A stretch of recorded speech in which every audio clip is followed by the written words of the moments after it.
Hey there, gardeners. It's Master Gardener Steve again with your latest video from Celtic Farm. Today we're going to talk about how to propagate your bulbs. We're getting into bulb planting season, and there's a few things you can do to really help build your bulb stock and expand into your landscape.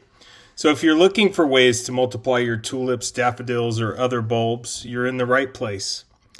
I'm going to show you two easy methods to propagate bulbs, the chipping method and the scoring method. Both techniques are great for producing new bulbs and expanding them in your garden, so let's get started. Multiplying bulbs is a great way to grow more of your favorite flowers without having to buy new ones every year, especially if you have some varieties that are expensive. This can be a nice way to build it and share with friends if you like. Both chipping and scoring are really simple, effective methods to help you create new bulbs from just a single individual bulb. To perform this task, you'll need a few tools: propagation knife, very sharp, a cutting surface. I use a slab of maple as my cutting surface, and then a potting mat. I like to use a potting mat because it makes for easy cleanup as I'm going through and doing this. And then once you're done, you'll need, depending on how you store, we'll talk about some of the other things you'll need as well. So get started by selecting a large, healthy bulb. I've got some daffodil and hyacinth bulbs here, but you can use them on tulips and several other bulbs that you'll see in the descriptions. So you want to peel off and kind of clean the loose outer layers off so you can see the bulb and see while you're working. And I like to trim off the roots as well. You can either twist them off or rub them. And you want to use a sterilized knife, and you want to sterilize this throughout the process, so if you get some bad bugs or fungus on there, you're not going to kill your whole stock. So when you do the cutting, you want to make sure that you get a piece of the basal plate, which is the bottom of the bulb, and the central developing plant as well. So get those two pieces. Once you cut it in half, you can go ahead and quarter the bulb and divide those quarters, and you can continue to go. If you have a large bulb, you can get quite a few out, anywhere from 4 to 12 new plants.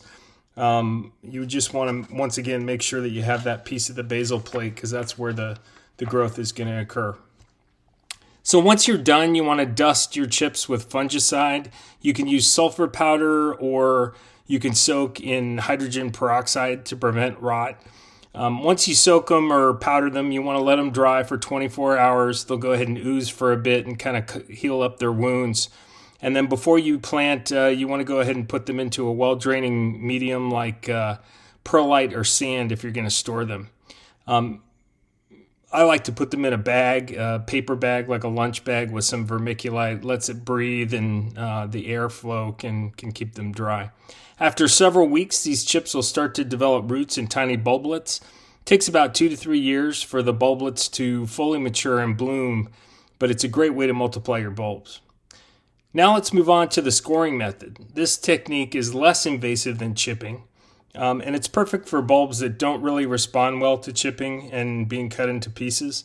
To start, you peel away the loose layers just like we did with chipping, and then you use your sterilized knife to make shallow cuts like an X on the bottom of the basal plate, and then you can do another X, and you can get anywhere from 4 to 8 cuts depending on how big the bulb is.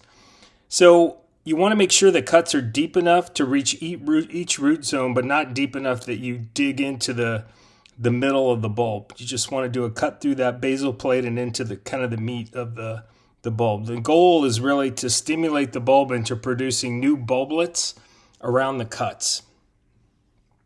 Just like with chipping, once you're done, dust the scored area with fungicide or soak in hydrogen peroxide. Let the bulbs dry or place in a bag. And then once it's healed, you can go ahead and plant it out when the time is right. And those new bulblets will grow around the cuts. And it's a pretty simple way to just over time build up your stock of bulbs out in your garden.